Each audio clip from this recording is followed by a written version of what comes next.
자, 오늘 그러니까 지난 시간에 했던 거 보시면은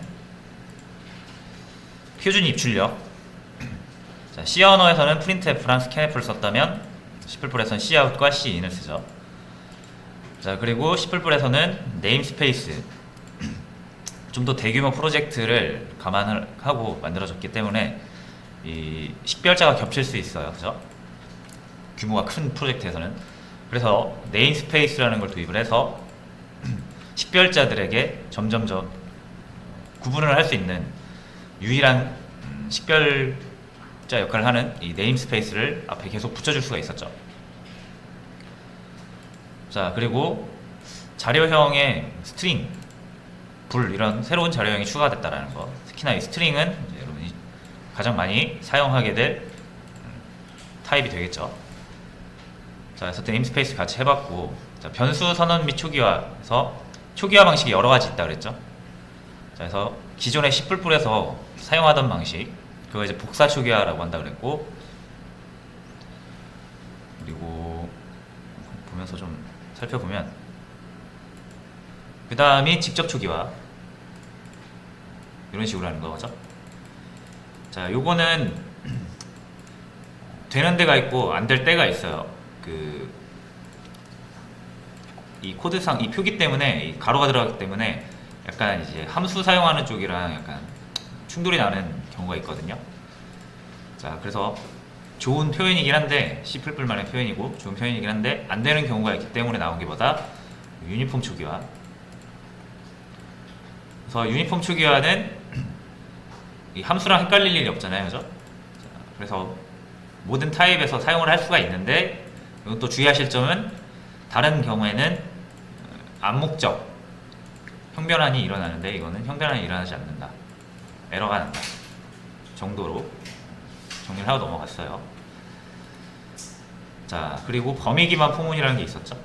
그래서 우리가 인덱스를 항상 포문을 이용해서 만들어가지고 0번 인덱스부터 마지막 인덱스까지 만들어서 사용을 했는데, 어차피 처음부터 끝까지 다 출력을 할 거면 모든 배열은 그 범위라는 게 있잖아요.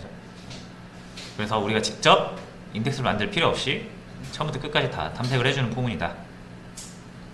그래서 문법은 간단하죠. 훨씬 더.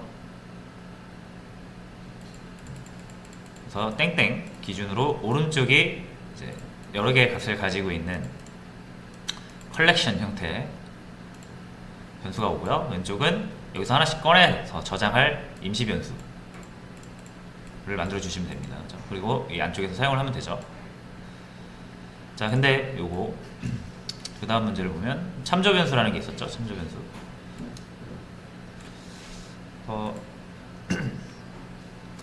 참조 변수는 포인터 변수랑 비슷하다 그랬죠.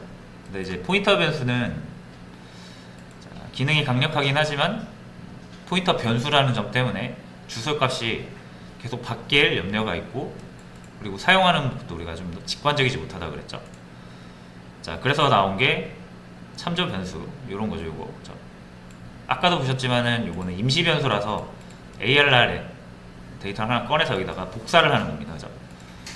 그래서 이 n을 수정을 해봐야 ARR에 대한 내용을 건드릴 수가 없는데, 참조 변수를 하게 되면은 이 참조 변수는 동일성을 보장한다 그랬죠. 그래서 ARR에서 꺼낸 값이 참조 변수에 들어가게 되면 둘은 같은 것이다 라고 보시면 되고, 그래서 n을 가지고 조작을 하면은 배열 안에 있는 값들이 반영이 된다. 자, 그런 점까지 같이 살펴봤어요. 그래서 수합 함수까지 구현을 해서 참조 변수가 활용되는 예시를 같이 살펴봤고요. 그리고 포인터 버전, 참조 변수 버전.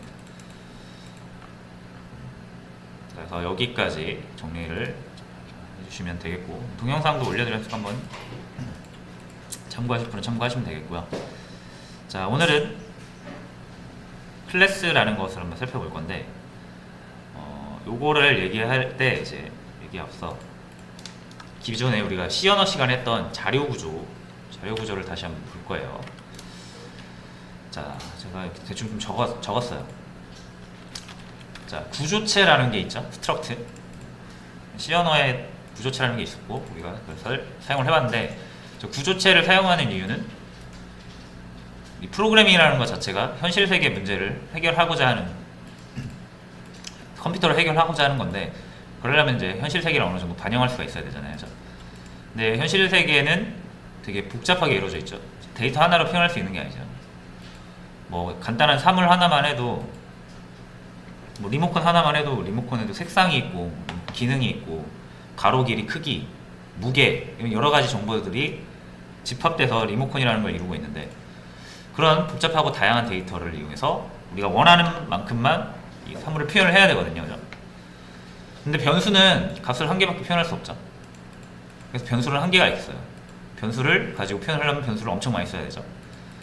그래서 변수를 많이 쓰는 게 힘드니까 한 변수로 여러 개를 다룰 수 있는 배열이 나온 겁니다.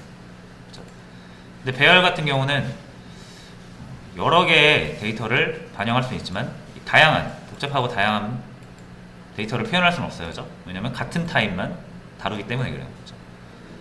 그래서 복잡하고 다양한 여러 데이터 타입을 한 번에 다루고자 최종적으로 우리가 했던 게 구조체죠. 그래서 나온 게. 그래서 다른 타입을 여러 개 우리가 컨트롤할 수 있는 자료 구조가 구조체다라는 것까지 했습니다. 자, 그래서 이 구조체를 이용하면 우리가 만약에 사람을 표현할 때 사람의 이름과 나이, 고향, 뭐 사람을 표현할 수 있는 건 무궁무진하죠. 근데 이제 우리가 프로그램에서 어떤 개념을 모델링 할 때는 우리가 필요한 것만 딱 짚어서 모델링 하면 돼요. 사람을 다 모델링 할 필요는 없죠. 그렇게 할 수도 없고. 그래서 내가 사람을 다룰 때 필요한 부분들만 취합해서 모델링 하시면 돼요. 구조체 할 때. 자, 그래서 나는 사람의 명부를 작성을 할 건데 이름과 나이, 고향 정도만 저장을 하겠다라고 하면 사람을 이렇게 디자인해 주시면 되겠죠. 자, 해서 한번 디자인을 해볼게요. 클래스는 구조체랑 아주 밀접한 관계가 있기 때문에, 자, 스트럭트 퍼슨이라고 하고요. 자, 이 구조체 요거를 변수로만 하면 변수 3개 필요하잖아요. 그죠? 사람이 3명만 돼도 변수가 9개 필요한 거고요.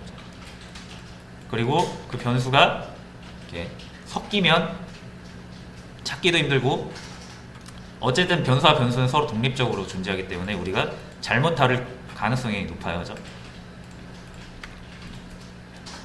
그래서 여기에다가 사람 정보를 한 세트로 갖고 다니는 거죠. 한 사람의 정보는 한 구조체 안에 모두 몰아놓고 그 구조체로 갖고 다니면 데이터의 정확성이 깨질 일도 없고 데이터를 옮기고 할 때도 편하죠. 그런 이유로 쓰는 겁니다. 자, 그러면은 3개 int age, 그리고 나이, 이름. 자, 이름은 string name, 고향도 string home. 자, 이렇게 해서 구조체를 한번 만들어 봤어요. 자, 뭐 다 아시는 내용이니까 한번 쭉 진행을 해볼게요. 자, 그럼 사람을 한 명 만들어야죠. P1 해서 바로 집어넣겠습니다. 20살 한길동 대전. 자, 한 명 더.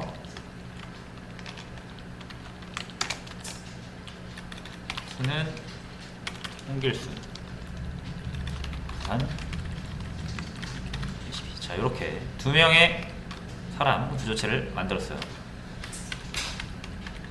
자, 그리고 요거는 이제 다 아시죠? 멤버로 접근해서 가져오는 거 출력을 해볼게요. p1.ag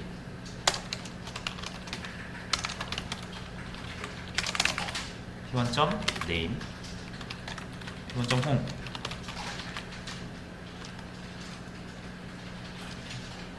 자, 출력 다 되죠?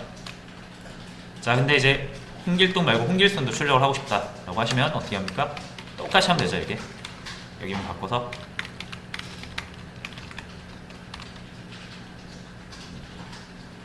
자, 여기까지 구조체를 출력하는 기능들이에요.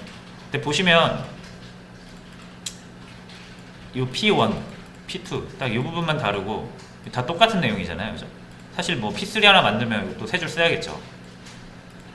보시면은 이 하는 기능이 하는 코드가 동일하단 말이에요.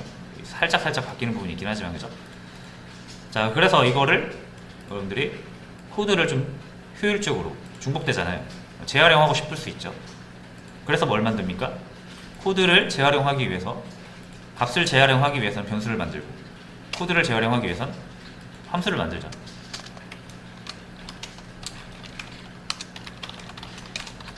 자, 그래서 이런 식으로 함수 하나 만들고요. 이 기능을 이렇게 집어넣으면 되죠, 이렇게. 이렇게.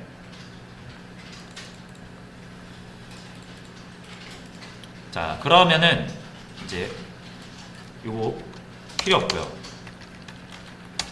사람 정보를 출력하고 싶으면 프린트 퍼슨 하면 되죠.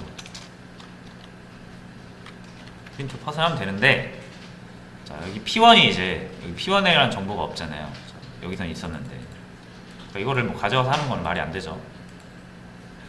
이 프린트 퍼슨이라는 건 사람 정보를 출력해 주는 거를 우리가 계속 홍길동이든 홍길순이든 아니면 다른 사람 구조체든 그 구조체의 세부 내용을 출력해 주는 역할을 할 거니까 이게 결정되면 안 되죠.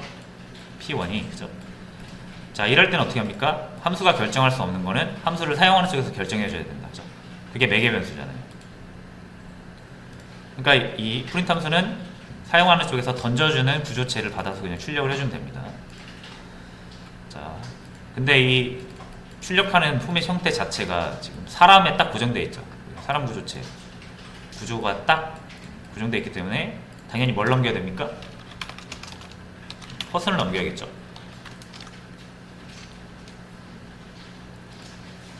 자, 그래서 이제 여기에 넘겨주는 구조체를 출력을 하게 됩니다. 내가 홍길동 정보를 보고 싶다. P1 넘기고요. 홍길순 정보를 넘기고 싶다. P2 넘기면 똑같이 기능이 작동을 하죠. 자, 해서 이렇게 함수를 이용을 해야만 우리가 효율적으로 작업을 할 수가 있다는 것을 여러분 다 알고 계십니다.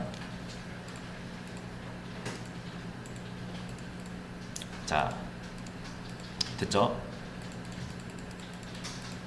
자, 요거 구조체 하나만 더 만들어 볼게요. 그래서 자, 퍼슨 말고 뭐가 있을까? 카 맥스벨로 모델 인트 프라이스. 자, 이런 식으로 자동차에 관한 구조도 하나 제가 만들어 봤습니다. 그리고 자동차도 출력을 하고 싶을 수 있으니까 자동차 출력용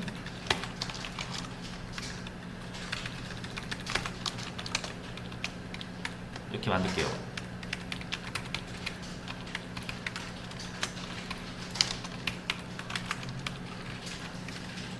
자, 여기는 맥스벨로, 여기는 모델 프라이스. 자, 이렇게 하면은 또 자동차를 만들어서 출력할 수 있는 함수가 완성이 됐어요. 자, 밑에다가 자동차만 만들어 보겠습니다. 자, 맥스벨로는 220, 모델은 아반떼, 가격은 한 2,500. 자, 이렇게 자동차 두 대를 또 만들 수가 있어요.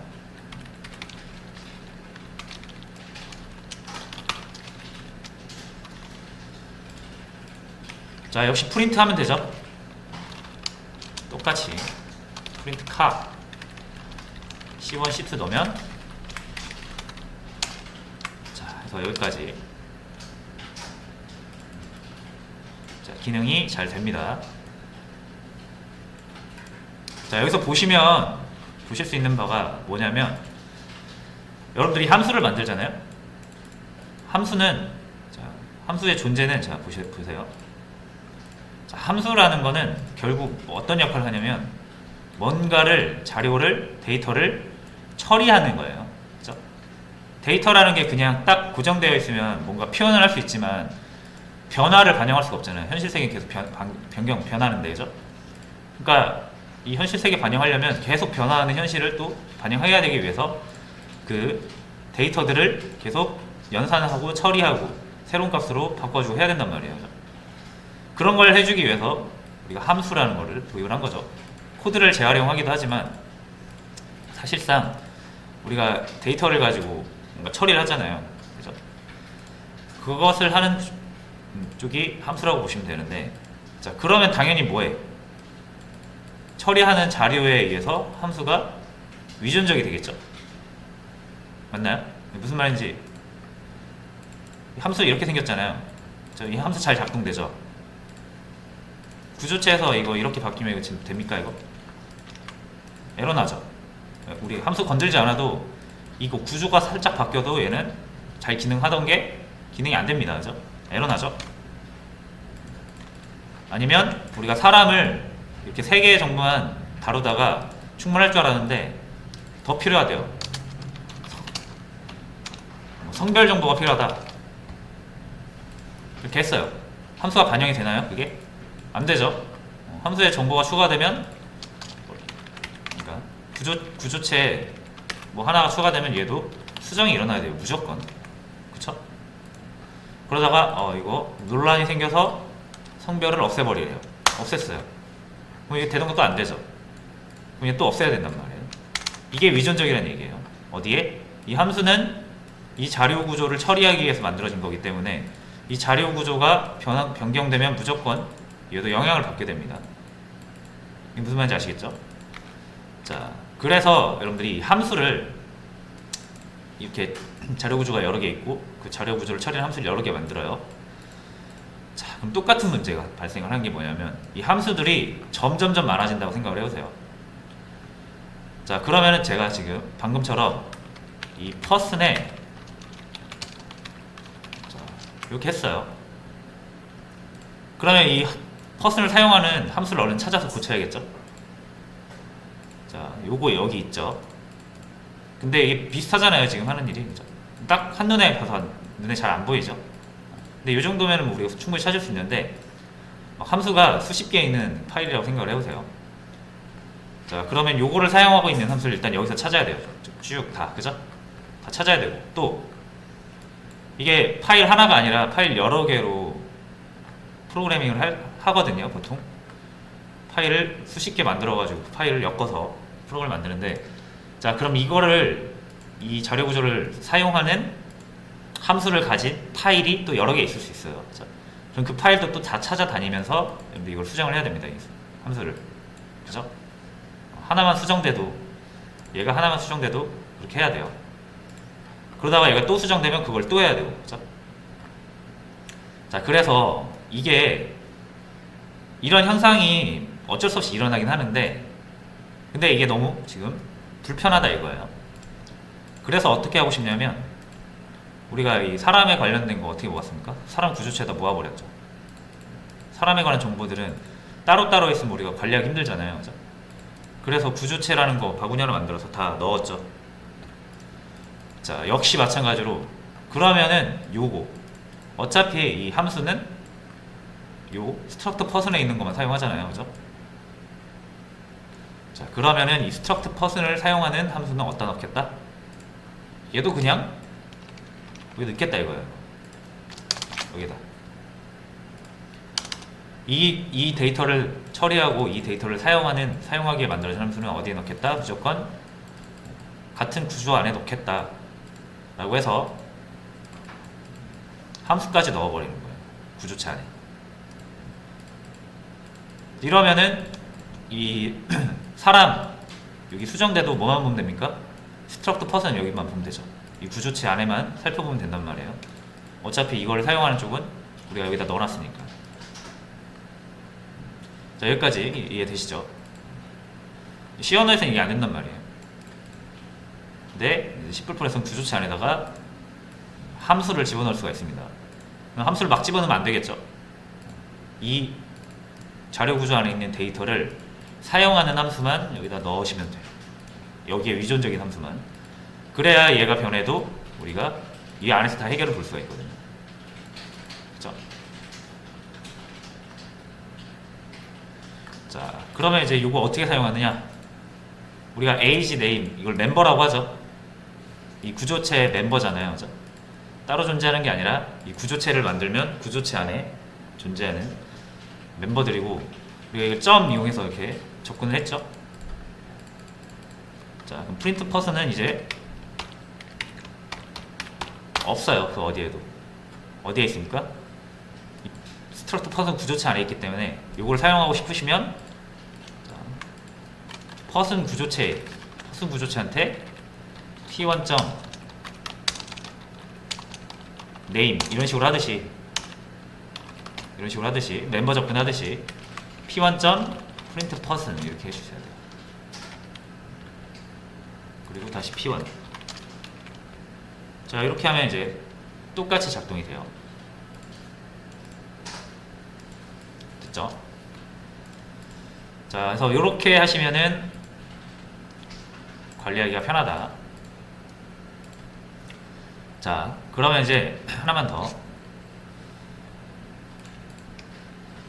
보시면은 이 구조체라는 게, 요 P1 구조체랑 P2 구조체가 서로 다른 존재죠.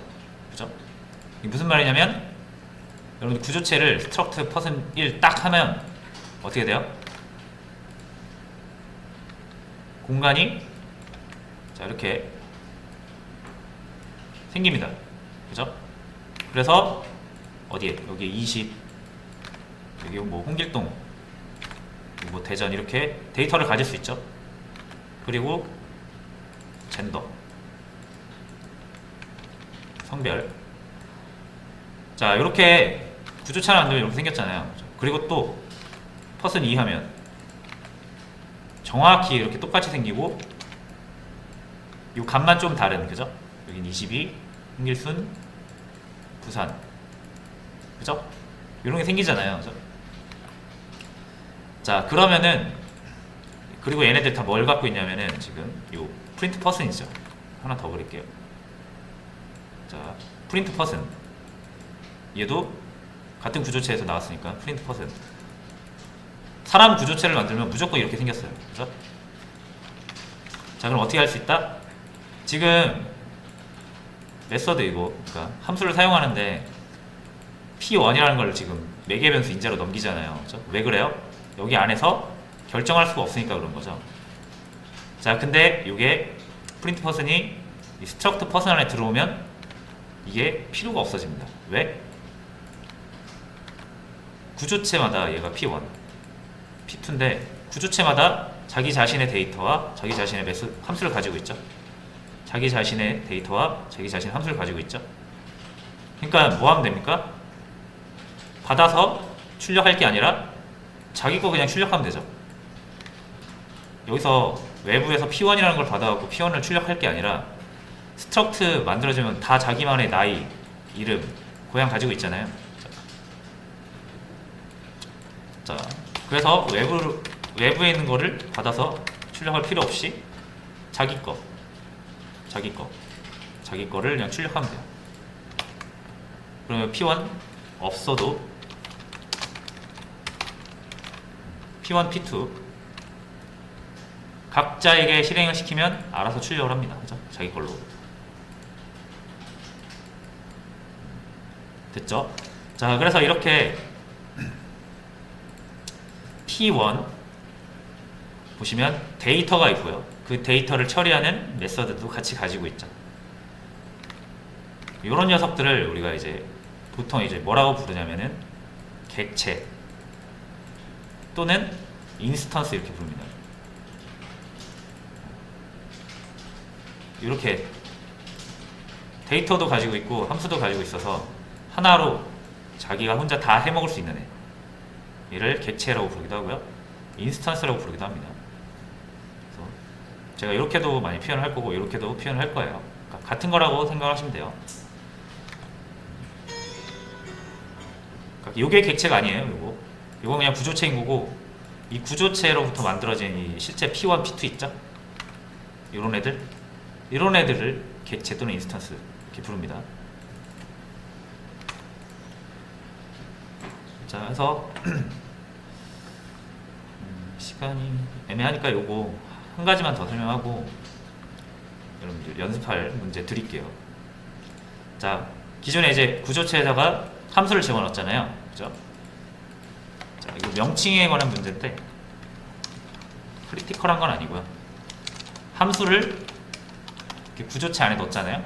소속이 생겼잖아요, 함수가. 그죠? 그래서 우리 보통 이 함수를, 소속이 생긴 함수를 메서드라고 보통 이렇게 불러요. 객체지향 쪽에서. 자, 그래서 제가 앞으로 또 함수랑 메서드를 가급적이면 메서드라고 많이 말을 쓸 건데 가끔 저도 모르게 함수라고 튀어나올 때도 있어요. 같은 거라고 생각을 해주시면 돼요. 보통은 이렇게 소속이 된 함수는 메서드라고 부른다. 알아두시면 되겠고요. 자, 이제 한 가지만 더. 요거는 지금 저희가 하고 있는 게 뭐냐면 C++인데 C++은 C 언어에다가 가장 이거 C++를 그러니까 설명하기 쉬운 방법이 C 언어에다가 객체지향 문법 얹은 것이라고 하면은 C++를 설명하고 표현하기 가장 쉬운 표현입니다.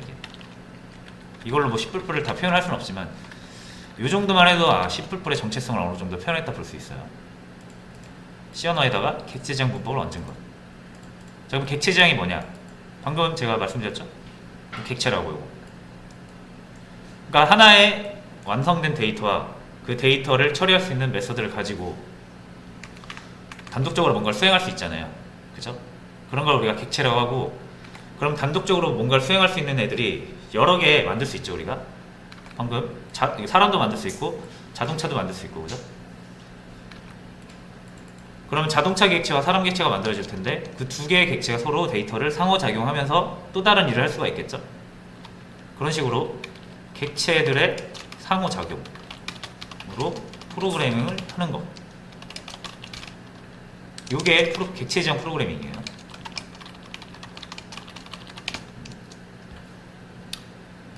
자, 그래서 우리가 이제 C++를 하면 제일 중요한 포인트가 요겁니다. 객체지향. 자, 그럼 객체지향을 할 때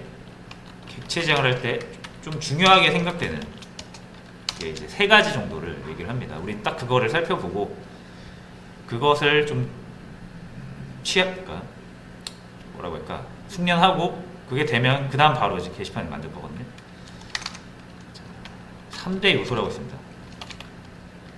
3대 요소, 3요소 불러요.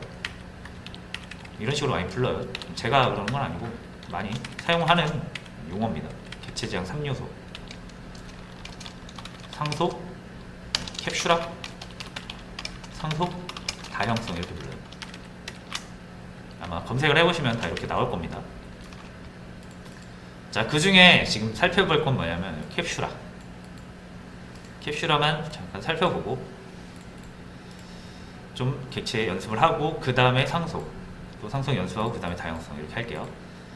자, 그럼 캡슐화라는 거를 봐야 되는데 캡슐화는 뭐냐면 다시 코드로 와서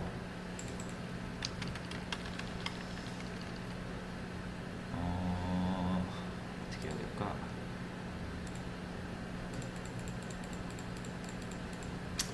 자, 여기에 제가 함수를 하나, 메서드를 하나 더 만들어 볼게요.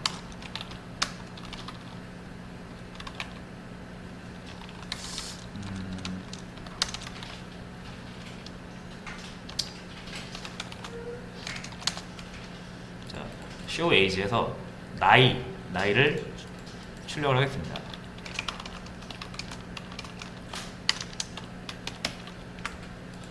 됐죠?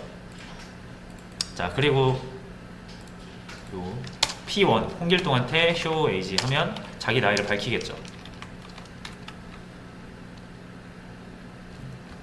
여기 요거예요, 요거. 자, 근데 자, 요 P1의 show age는 역시 요 사람의 나이를 바탕으로 구현이 된 거죠. 그러니까 이게 지금 보시면은 한 줄짜리 그냥 출력 코드라서 좀 감이 안 오실 수도 있는데 이거에 의해서 얘가 결정된 거잖아요, 그죠? 이거 바뀌면 얘가 작동이 잘 되다가도 안 될 수도 있겠죠. 자, 예를 들어서 얘가 age가 그냥 한번 해볼게요. 자, p1.age 이렇게 해서 우리가 age 값을 바꿀 수 있죠. 자, 100 이렇게 바꾸면 홍길동의 나이가 20에서 100이 되죠. 100이 나오죠. 자, 그런데 100 정도는 뭐 그럴 수 있다 쳐요. 근데 마이너스 20 이렇게 하면은 사람 나이가 음수가 가능한가요? 이러면 잘못된 프로그램 그 기능이죠. 근데 이거를 얘가 메인을 이 함수를 다시요. 이 스트럭트 퍼슨을 사용하는 쪽에서 그게 마이너스를 넣으면 될지 안 될지 이런 거를 뭐 알 수가 없어요. 그냥 이 age에다가 값 하나 넣어서 출력하니까 출력이 되네. 그래서 아무 값이나 넣고 출력을 할 수 있단 말이에요. 그죠? 자, 근데 가정을 할게요. 만약에 age가 음수면은 이게 에러 난다고 에러가 나게끔 구현이 돼 있다라고 상상을 하시는 겁니다. 상상하셨죠? 그러면은 여러분들이 이거 바꾸는 순간 잘 작동하던 게 안 되죠. 에러가 난단 말이에요. 그러니까 여러분들이 이 age에 대한 유효한 값을 아시려면 어떻게 됩니까? show age 기능을 분석을 하셔야 된단 말이에요. 그죠? 자, 그러면은 또 우리 이걸 사용하는 쪽에서 일이 커지죠. 이 구조체를 사용하는 쪽에서. 자, 그래서 얘를 아예 어떻게 하고 싶은 거예요? 지금 되고 있는 거 잘 되고 있는 게 외부의 어떤 잘못된 데이터 유입으로 안 되는 거잖아요. 그래서 아예 막아버릴 거예요. 이런 느낌으로 가시는 거예요. 여러분들 컴퓨터를 사시면은 보통 완제품으로 사기도 하지만 컴퓨터 조금 관심 있으신 분은 가성비 따져서 조립으로 사실 거예요. 그죠? CPU 따로 사고, 뭐 그래픽 카드, GPU, 그죠? 뭐 메모리, 그리고 뭐 파워, 메인보드 이런 거를 다 각자 따로 사서 연결하잖아요. 그죠? 자, 이러면은 컴퓨터 잘 됩니다. 그죠? 자, 근데 이 상태로 좀 이상하신 분들은 여기 부품 보는 게 좋으신가 봐요. 그냥 이렇게 놓고 써요. 컴퓨터를. 이렇게 다 내부가 보이는 상태로. 그래도 잘 돼요. 그죠? 연결이 잘 돼 있으니까 서로 상호작용 하잖아요. 자, 근데 여러분들 조카가 와가지고 이게 뭐지 하면서 이거 막 잡아 뜯어요. 그럴 수 있잖아요. 그죠? 그럼 잘 되는 게 안 되겠죠. 외부의 유인으로 인해서 잘 되던 컴퓨터 생태계가 망가진 거죠. 자, 그럼 여러분 어떻게 하고 싶습니까? 그래서 대부분 뭘 씌워요? 케이스 씌우잖아요. 이렇게. 그죠? 그러면 조카가 와서 이게 뭐 안에 보이지도 않으니까 건질 수도 없고, 케이스 하나 딱 씌워놓으면 안에 뭐가 있는지도 모르니까 관심도 없단 말이에요. 그죠? 자, 그럼 이 케이스가 굉장히 중요한 역할을 하죠. 이 내부의 생태계를 보호하는 데 있어서. 자, 마찬가지로 자, 이 케이스이기도 하고 요거를 캡슐처럼 보이기도 하죠. 요 안에 뭔가 좀 예민한 것들을 감싸서 보호하잖아요. 자, 그래서 이렇게 캡슐 같은 거, 케이스 같은 걸로 자, 요 잘 작동하고 있는 생태계를 보호하는 그런 느낌으로 우리는 요 데이터 있죠? 이 데이터가 핵심이잖아요. 얘네들은 데이터를 사용할 뿐이고. 그러니까 요거를 보호를 해야 돼요. 어디서? 외부에서 접근할 수 없도록. 지금 여기 외부에서 접근하는 거죠, 이거. P1 객체 안에 있는 age 값은 여기 이 함수들만 써야 되는데 메인 함수가 지금 접근에 쓰고 있잖아요. 이렇게, 그죠? 접근을 하면 안 된다 이거예요. 외부에서. 딱 막아야 됩니다, 이렇게. 그래야 이 함수들의 작동을 온전히 보장할 수가 있어요. 자, 여기까지 무슨 말인지 아시겠죠? 자, 그러려면 우리가 이게 안 돼야 돼요. p1.age에서 이렇게 값을 다이렉트로 이렇게 집어넣는 게 불가능해야 됩니다. 자, 그래서 나오는 게 뭐냐면 자, 접근 제어자라는 게 있습니다. 접근 제어. 그래서 여기 접근 제어를 여기에다가 둬서 이 변수에 대한 접근 권한을 부여를 하는 거예요. 누구는 사용할 수 있고 누구는 사용할 수 없게끔 되셨죠? 자, 그래서 접근 제어를 부여할 건데 제가 할 거예요. 스트럭트 펫은 이 구조체는 접근 제어 기능을 제공하지 않습니다. 자, 일단 스트럭트 펫은 이것까지는 다 이해되셨죠? 근데 접근 제어라는 건 제공하지 않아요. 스트럭트 펫은 구조체는. 그래서 이런 구조체 기능에다가 접근 제어 기능까지 추가를 해서 나온 게 클래스입니다.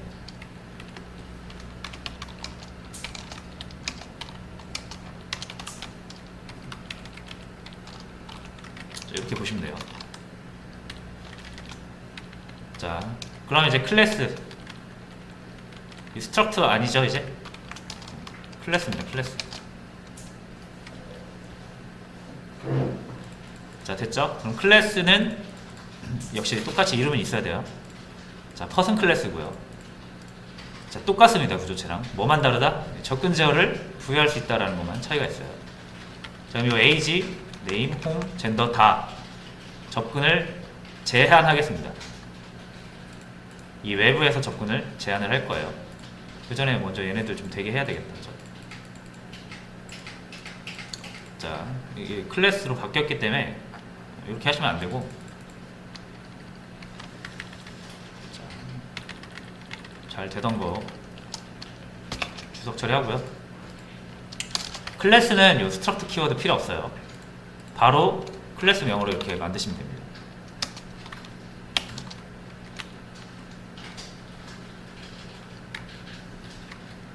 자, 그리고 클래스는 이렇게 안 들어가요. 이런 식으로 초기 안 됩니다. 자, 그래서 바로 이렇게 안 나오네. P1점 하면 안 나오죠. 이게 뭐 때문에 그래요? 기본적으로 접근 제어를 아무도 접근 못하게 해놓은 거예요. 그쵸? 구조체는 P2 하면 바로 접근 가능하죠.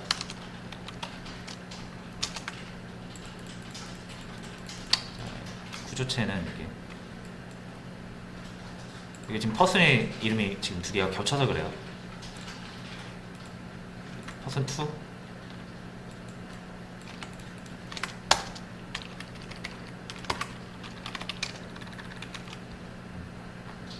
자, 얘는 바로 이렇게 접근 가능하죠. 아무것도 안 해도. 근데 얘는 아무것도 안 해도 접근이 불가능하죠. 디폴트 뭐다? 아무도 접근 못하게 하겠다 이거예요.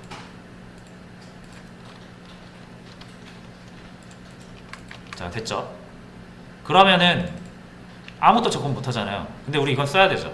험수는. 자, 그래서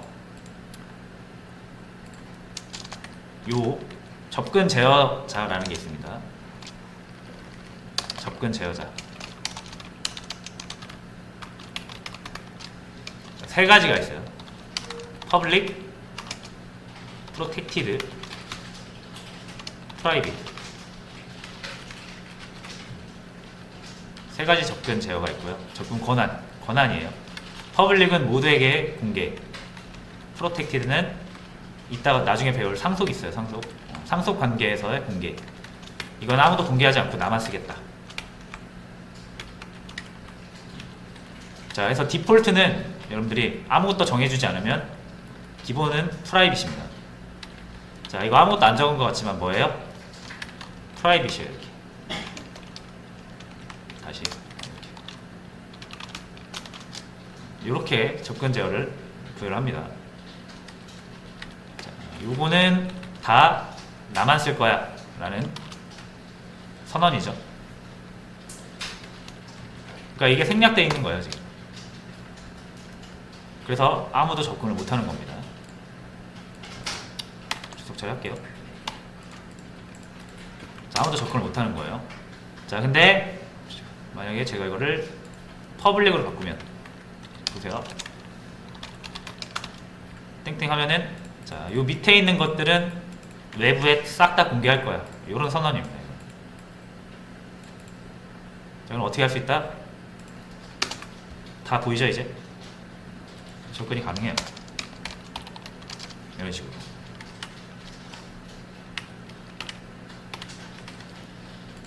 자, 그래서 일단 클래스를 설명하기 위해서 좀 길게 왔는데, 어쨌든 요구에 왜 클래스가 만들어졌는지는 아셔야 쓰는데 도움이 많이 되실 거니까. 정리를 하자면 구조체에 C 언어 구조체에다가 함수 넣고요, 그죠? 그리고 접근 제어까지 한 게 클래스다 라고 하시면 되고, 클래스는 마찬가지로 이런 식으로 만들면 구조체처럼 이 클래스를 바탕으로 인스턴스, 객체들이 찍어져 나옵니다. 아까 설명드렸죠? 홍길동 만들면 이런 거, 그리고 똑같은 구조로 홍길수 만들면 이렇게 똑같은 게 계속 이렇게 찍어져 나오잖아요, 그죠? 스트럭트 구조체 정의에 의해서. 클래스도 마찬가지로 클래스를 구조체에서 파생된 거니까 클래스를 가지고 만들면은 이 인스턴스, 이런 걸 인스턴스라고 그런다고 그랬죠? 요것들이 찍어져 나온다라고 생각하시면 돼요. 자, 그래서 이렇게 하면은 퍼슨 클래스에서 나온 인스턴스가 2개 있는 거예요. 그래서 여러분들이 뭐 입맛에 맞게 p1점, age는 10 이런 식으로 넣어서 사용할 수가 있는 거죠. 자, 그래서 여기까지 마무리를 하겠습니다. 클래스.